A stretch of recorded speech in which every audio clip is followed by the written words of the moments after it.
And now Karl Andrus. Karl, you asked me to leave you to the end.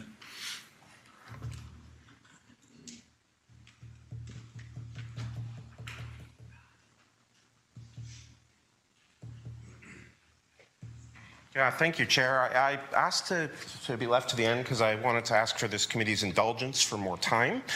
I did want to be respectful of all the members who came here to tell their personal stories today. I do have a little bit of a presentation and some stuff I'm going to go through, but it's definitely longer than 5 minutes. So. Okay. Moved by Councillor Maureen Wilson, seconded by Councillor Dan to allot you how much time, Karl?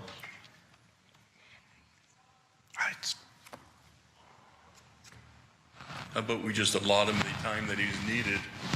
Thank you. We'll call that vote. I'll take a show of hands on that.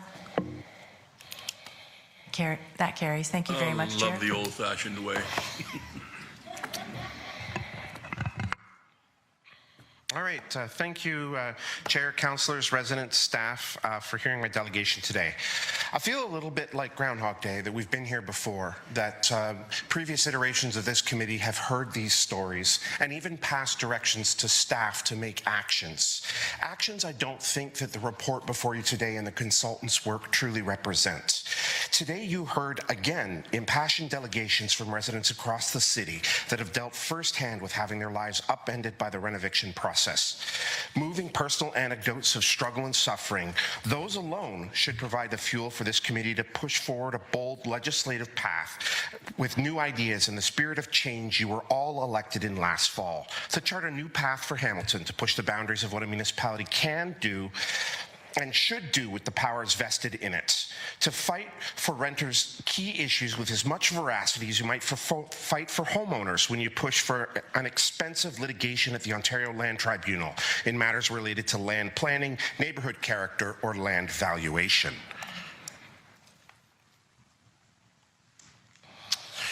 Rather than personal stories of experiencing the renoviction playbook, I want to come to you today to talk about facts. Facts that I think are not accurately represented in today's staff and consultants' reports.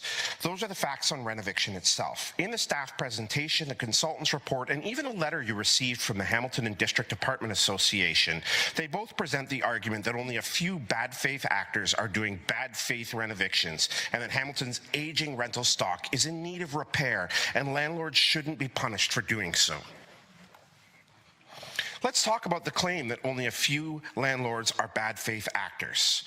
As the report states, that renovictions aren't a problem except for, quote, those few bad actors, quote, used by a loud, quote, vocal few tenants, end quote, as examples to shame the landlord. Bad faith actors and vocal tenants. That was in your consultant's report that you paid for with public dollars to review the process of renovictions and to provide this committee with alternative options for renovictions. The report paints a picture that most landlords perform renovictions as required by law. In aggregate, we are not seeing this pay out. Yep. We're not seeing this play out. You've heard today from actual experts on the difficulty in actually tracking renovictions through the Landlord Tribunal and through Statistics Canada. But there is some data that was available and was presented to you. Most recently at a special GIC meeting, you heard in March from Steve Pomeroy about the erosion of lower rent stock. We have lost, in fact, 25K units below $1,000 a month since 2011. The vast majority, and I do mean vast majority, of those high-density residential units in the city of Hamilton were, as purported, built before 1980. The vast majority of those lower rent units lost are in older buildings with long-term tenants who have grandfathered rents protected by law. The legal clinic, as mentioned, is seeing a surge in calls related to renoviction. The very units that are most profitable to renovict are also the ones we are hemorrhaging from the local market. This is not a quirk, but by design. What should happen in a proper, just, and regulated market is landlords of good character, as described by the HDAA, live up to their duties under the Residential Tenancies Act and City of Hamilton Property Standards bylaws, maintain their property, putting some of the profit generated by rental incomes back into capital maintenance. In the 40 or 50 years of the buildings tenants move out of, units can be gutted and repaired as needed, as emptied through the natural flow of tenants moving out, passing on, or moving up the housing spectrum. That's not what's happening. What seems to be happening, but by the HDAA's own admission, is that landlords have been neglecting the capital repairs and needing reinvestments in these buildings for decades, thus needing the long-term tenants to be removed. It almost sounds as if they're perhaps arguing what's needed is a proactive inspection and licensing of these buildings to verify that they're meeting the property standards. The reality is long-term tenants are much less profitable, and thus begins one of the stages of the renoviction playbook: property standards neglect. Age and a lack of capital maintenance creates a situation in which buildings are primed for renoviction. An aging building can be bought at a discount if you're interested in maximizing your real estate investment, or if you are a landlord who has neglected your repair duties for decades, you can now use the excuse of repair or maintenance to push your below-market tenants out of the building. Or even better, with just an investment of $10,000 to $50,000 in upgrades on the unit itself, you can double or triple your monthly rent payments. In a hot property market, if you owned a building with a tenant paying $1,000 a month, but could get $2,300 a month for that same unit, which are you going to do? So faced with an increasingly hot property market, investors are buying up buildings across the city with the strict intention of displacing tenants and increasing rents. Landlord forums and Reddits are full of helpful advice on how to remove your tenants. Slick property management companies offer up services specializing in tenant removal. Landlords host podcasts bragging about the tactics, and 13s are issued liberally and as a tool of intimidation of tenants to bully them, not to properly evict them through the process that would require them to go to the LTB, make a case for the renoviction, apply for a building permit, and then call that tenant to invite them back to the unit at the previous rent in a newly repaired unit. That is not what's happening. Instead, these coercive tools are being used, and they're literally a life and death struggle for many families. And you've heard a lot of those stories today. In the middle of a massive housing crisis, soaring unaffordable rents, and booming property markets, renovictions itself are such a growing concern that even our current Conservative government, not known for its pro-tenant, anti-businesses protection, is at least paying lip service to renovictions. Putting aside renoviction's massive human costs, I want to talk about another cost, the cost to the city itself. If everyone is renovicted from a building, say with 320 tenants, about 160 units or 120 units, some of the larger scale buildings that you've heard about today, what happens to those tenants? Many will not be able to find other accommodations as buildings across the city undergo the same. Instead, who do they turn to? Well, they'll turn to the city and city services for support. That makes them a new extra expense on your already overstretched budget. Extra policing, more mental health supports, more homeless shelters, EMS services, longer wait times for social housing, new capital costs to build more affordable housing, more tents on our street. If you can't consider the incredible human toll of renovictions on Hamilton residents, perhaps consider the budgetary ones. Keeping people in their homes will provide a magnitude of savings as well as being the right thing to do. What can you do? Well, the Housing Sustainability and Investment Roadmap approved by GIC yesterday is a good step. In the first year of priority action items, number 9 says develop a city-led tenant response team. Seems like a good start. However, today's staff report before you actually recommends closing this issue and perhaps reviewing the Tenant Defense Fund again in 2025. It only recommends a modest increase of $50K, a fund that is going to last until that review in 2025. I'm here to say that this isn't acceptable, certainly not to everyone who's faced renoviction, including myself. So, what can you do today, here now as elected leaders. It starts by having real opinions reviewed in terms of municipal powers by legal experts, not engagement consultants. Perhaps those doing the work in this field, those lawyers who you've heard from today, or social justice firms who might present an alternative perspective to consultants, staff, and your own internal legal opinions. The city issues demolition permits. The city also issues business license, regulates property standards, is already involved in renovictions in a great many ways that are governed by the Residential Tenancies Act. You have a legal brief in your written notes which directly contradicts the report's perspective. Why not push the frontiers of what's possible? New Westminster also faced court challenges and pushback from city staff and landlords. 2, stop waiting on the landlord licensing pilot to review what you can do about regulating landlords. That pilot is very narrow, dealing mostly with single-family homes and student rentals, and isn't working as intended. Look as a baseline, and a baseline only, to rent-safe TO and build something better, building on Toronto's learned experience on what works, what isn't working in that program, and then have it shaped by the types of folks that you heard from today. 3, move away from the Tenants Defense Fund as quickly as possible. It's an expensive way to deliver legal services to tenants. Toronto has for over a year moved to providing direct funding to legal services like the Hamilton Community Legal Clinic to build staff capacity to fight renovictions. Lastly, I just wanted to stand here as someone who has experienced firsthand both N12 and N13 evictions and offer to answer any questions that you have about the process. And I really want to flag this process just a little as I finish up with my time here. I am a person of privilege. I am fully employed. I work for a not-for-profit. I navigate municipal and political systems incredibly well, and I am a paid activist, and I do that very gently. And despite all of those privileges, we were still subject to the same harrowing conditions that you heard from today from tenants. We fought all the way to the LTB. We won our hearing at the Landlord-Tenant Board, and we still ended up being displaced from our home, ended up back on the market paying an additional $900 more a month, which we were privileged enough to be able to afford because of the nature of our employment. But many are not privileged, and many cannot say the same. The building that I lived in had 8 other units, all of whom were thrown off to the markets to who knows where. The building just beside us, owned by the same property management company, 32 units, gone forever. And that building was actually just recently posted. I saw an ad for it because I put a Google alert up because I was curious. Saw 6 months later, rents in that building had gone from a posted ad 3 years earlier, $800, to those units being $2,200 to $2,700 a month. This is the reality that's going on, and you've heard it before, and you're hearing it again today. Please do something about it. Thank you.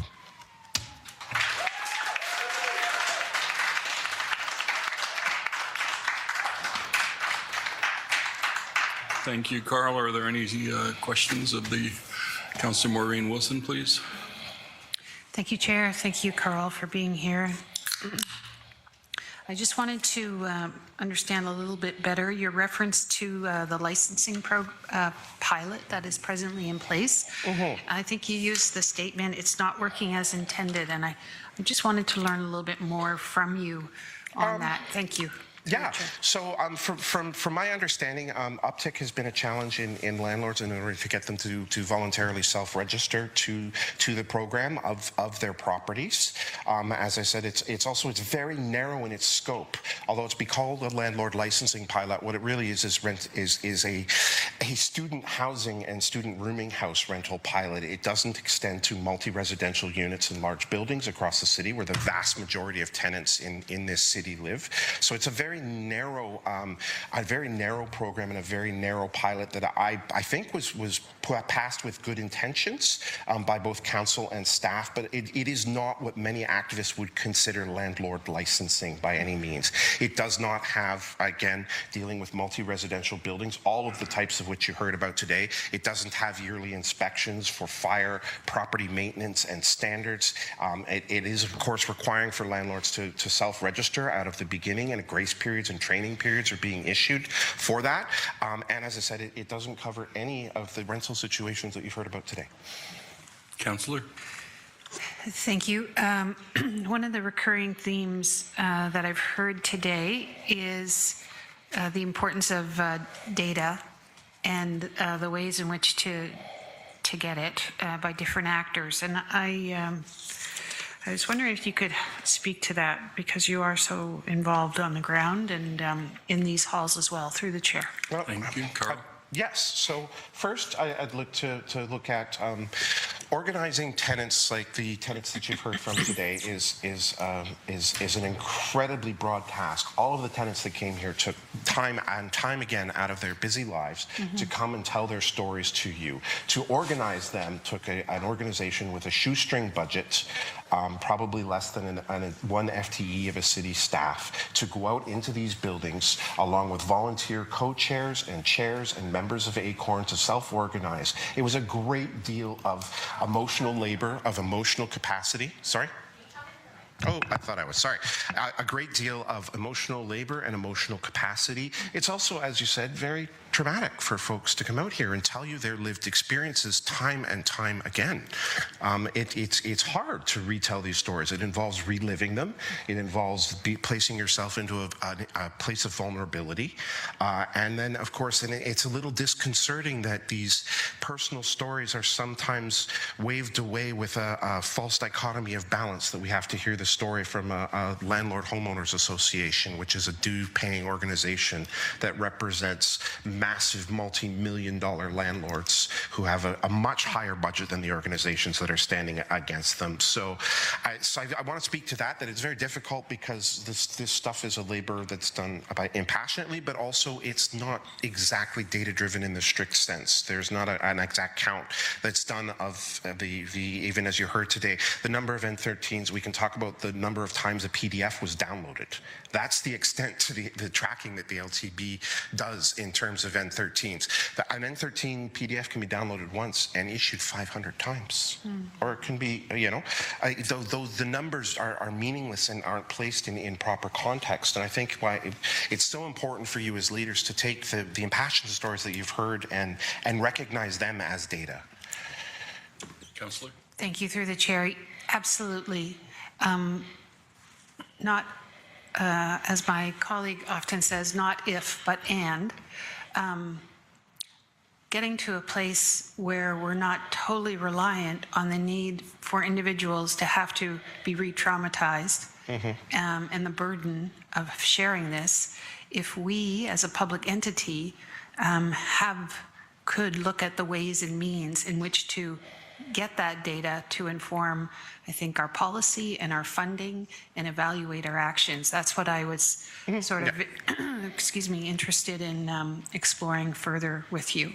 So absolutely, and I mean, being a person who likes data and metrics, there are some things that you could do internally with your own property standards and bylaw division to scrape through the records in terms of calls for service, in terms of actual complaints that are filed. I will say that you probably would hear from the majority of folks that hear that they often find that bylaw isn't the greatest tool that tenants can use, and find that their complaints are often dismissed or not heard completely. But you could start with basic metrics like how many property standards complaints are you getting in apartment buildings. I would say that the outcomes of those might not necessarily be as useful, given the experience, say, recently even in the media at 1083, but I could speak to it in my own building where property standards was notified 3 times, where orders to comply were issued 3 times and suddenly vanished. So I think some of that exit data might not be able, but you can certainly look at the number of calls that your bylaw and property standards departments are receiving from tenants and those kinds of complaints and compile them. Councillor? Thank you. That was very helpful. Thank you. Thank you. Councillor Kretsch, please. Thank you. Thanks for your presentation, Karl. And through the chair, my question is about believability, meaning that I feel that people aren't being believed. And one of the things you talked about here is about the compounding trauma of having to come back here time and time and time again. And also the issues that happen when tenants say, look, this experience is happening to me. I'm going through something, right? We have a reactive system. There's a complaint made to a bylaw division, to some other kind of investigatory division. They come out, and through sleight of hand, suddenly the issue is no longer an issue. People who are freezing suddenly have their heat turned up when they complain. Things like this happen every single day in Ward 2, and I hear from people constantly about this kind of thing. What do we got to do to close this gap? Like, I believe people when they say these things, but I really am asking you this question because I think that we're failing as an organization to bridge that gap between people's lived experience every single day and the policy we have to implement here. As someone who spends all their time thinking about this, what are your thoughts? So I don't want to get too granular. As I put in my presentation, I think that the housing sustainability and investment roadmap and bringing together that tenants table is a good place to start, where you can start getting people who are working in those enforcement divisions, hearing the lived stories of people that are having that experience and surveying that and starting to look at where those processes are breaking down. And why I mentioned the Rent Safe TO example is it was a program that was pretty proactive to start because it's data driven. So the Rent Safe TO has inspections, has licensing, so large tenant buildings, 5 stories or more, 10 units or more. I think they would be more like 5 units or more and lower stories for Hamilton, but either way, those are fine points. So what they have is they have a system where at least once a year, a bylaw officer comes out to every multi-residential building and does a small inspection on the building in the common areas to confirm that there are, you know, that the applicable property standards are going on. It provides a whole suite of tenant education around their rights, around property standards, and around what tenants can do in order to contact property standards. And it also sets up a department and a system to catch that kind of information that you're talking about that can cause systems change. I think that it's difficult for me to tell you exactly what staff needs to do because I don't know where the process is broken between once a complaint gets made to the City of Hamilton and the complaint ends. There's a whole series of there that is, you know, that is staff responsibility, that are systems processes that I think can be better done, that need to change. And I think, like I said, you're setting up some of those systems with your roadmap and with having this tenant tribunal and this tenant table and bringing these processes together. I think that it needs to happen quicker, especially for the likes of everyone who's come here today. And I think it needs to be looked at being resourced. And that's the unfortunate part is you're now looking at resourcing items for 2024 because you are just dealing with previous council's directions and previous budgetary issues. So that's also another problem is all of these things take staff capacity to come back and write reports, to come back and look at this, to provide engagement, to do a legal scan. You may have to hire outside lawyers to do consulting. So all of this is also resources. So I can say that the process, I think, is showing signs of changing, perhaps not fast enough, but you can resource that process and then you can maybe give it a nudge. And then I can say you can also, like I said, look very seriously at having staff look at the Rent Safe TO model as a baseline. Councillor? Thanks for your answer. What I heard there was that, you know, proactivity is a really important part of this because we can reduce the need for people to go through the trauma of retelling their stories over and over again if we catch the problems before they happen, as they're happening, and outside of a place of reaction, right? If we're reacting, we're only going to be able to catch this much through a reactive process. A proactive process allows us to build relationships, meet people where they're at, and support them in the ways they need. Thanks, Karl. Thank you. Councillor Jackson, please. Thank you, Chair Clark. Karl, always good seeing you and appreciate always your wealth of information. So 3 problem areas I see. I listened carefully to many of the lived experience delegates today, and it seems to me that under previous traditional ownership of their buildings, there was a relationship, there was an understanding, sounds like mostly localized, affordability of rent, happy to have a continuity of renters in the city for many, many years.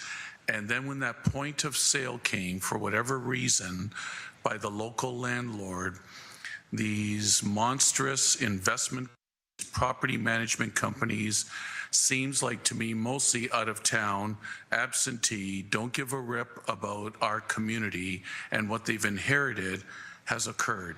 Have I kind of summarized that fairly accurately? Chair Clark, through you, please, Karl. I would say to a certain extent, I think that there's certainly the financialization in these large investment firms that are buying up properties right now.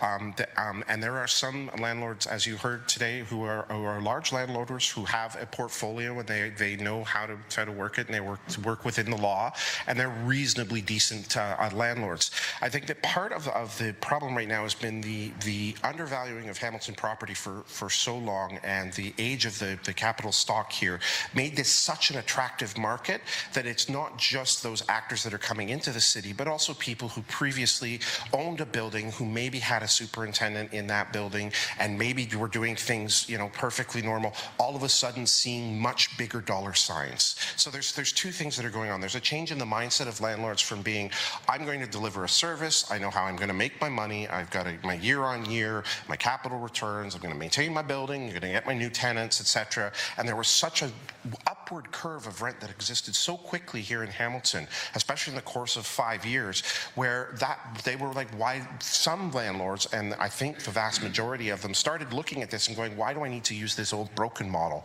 when there's this other new model that's way more beneficial for me, that I can really maximize my gains. So you start hiring an outside property management company instead of the in-house superintendent who you used to rent to, and that property management company is now 6 or 7 different buildings from 6 or 7 different landlords, whether local or not. So I think that the landscape is changing because the mindset of landlords is changing a lot because of the way that the property market is changing for them. And I think that the legal consequences haven't caught up to that, so that there's nothing that's de-incentivizing them from moving from one still profitable system to the other extreme profitable system. Great explanation and answer, Karl. Thank you for that. I mean, I love our city, but it sounds like from what you've said, that's been the downside of the increased value of our city overall, and that's very, very unfortunate. Secondly, it sounds like to me this N13 is abused to the hilt. Is there anything the municipality can do, or it's all at the provincial level, ministry level, anything AMO can do? Because that sounds like the nub of it. So many of these corporate disgusting giants are just using it as often as they wish to. Through you, Chair Clark? Yes. Thank you very much through the chair for your question, Councillor. Yes, AMO can certainly do advocacy at the provincial level to improve N13s and the treatment of renovictions and vacant rent control. There's all kinds of provincial standards. I wanted to come today to talk about bold interpretation of the municipal powers that you have. You issue building permits, you license businesses. There are ways that, and of course, there will be legal scholars that will disagree and legal scholars that will disagree. You would have to be carving out new territory for a municipality in Ontario by seeing what you could do to renovate them. And that may come down to writing a bylaw and having it challenged in court.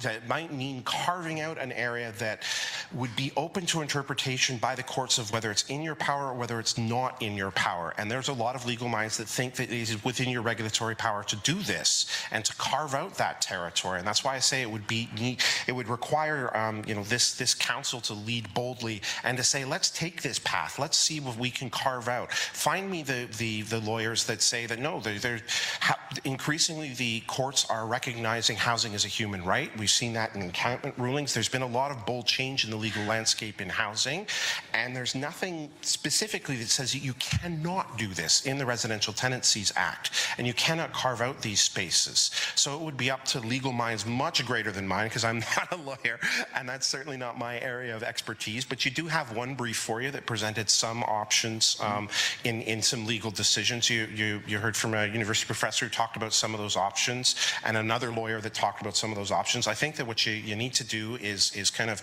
pick a direction, decide that you're going to address this, and then figure out how you pull those levers, and then fight the fight at the courts when the landlords push back and say maybe you can't do that. Sounds like you want us to be the next new Westminster. Okay.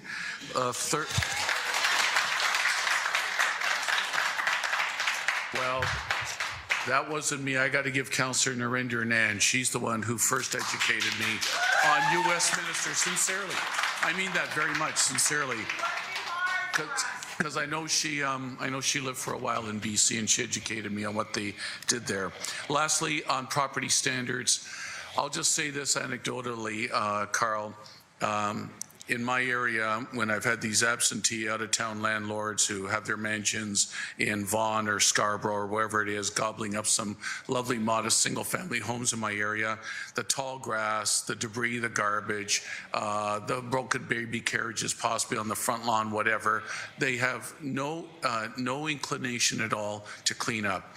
All I've been able to do with the limited property standards bylaw we have is just do my best working with staff to try to harass them back. Ironically, the odd time, I've actually had a call from that millionaire in Vaughan who has said, hey, who are you that suddenly, had bylaw whatever, visit, and because I didn't clean up in time, we charge them because we did the cleanup for them. Snow removal, cutting the grass, tall weeds, whatever it might be. So I'm saying to you, Chair Clark, using my very modest example, it sounds like you're saying, Tom, do whatever you can to further resource property standards. Is that what I've heard from you as well? Through the chair, thank you, Councillor. That is somewhat. I would extend it a little bit. If you can imagine what an absentee landlord does to the outside of a building, think about what people living inside the building are dealing with. And I would say to you that there's something going on within property standards that obviously is a way in which perhaps it's because property standards for nuisance complaints like lawns are different than the hot water in your building. But there's something in the process that's broken that even requires you as a councillor to call about long grass as opposed to that fine just being issued. Like, why does it require a councillor's intervention on long grass and garbage? Why is this not an automatic process where fines are issued or where the order to comply is issued and then it's slapped on their property tax? And then if you get an absentee landlord, the fines start accruing on their property tax, maybe you look at expropriation of the building after that if it goes that far. But that's not necessarily what I'm advocating for. What I'm advocating for is why is the system requiring a councillor to lean on a thumb of property standards instead of property standards just issuing the notice and following the process that you've already written in the law, which is cut your grass or get a fine. Cut your grass, get a fine, don't do it, we'll cut your grass and charge you. The same thing should be happening with property standards inside buildings, and it's not. I don't know what's broken, but I can tell you it is broken. Fair enough, Karl. At the end of the day, just doing my job as well as a local representative. So, Karl, really appreciate your answers. And I think, Chair Clark, with the information I'm gathering and what we're going to hear from staff and whatever we may need to hear in camera as well, I just think there's more the municipality can hopefully do. Thanks, Chair Clark. Thank you, Councillor. Thank you, Karl, again for your patience and sticking around today. Councillors, I need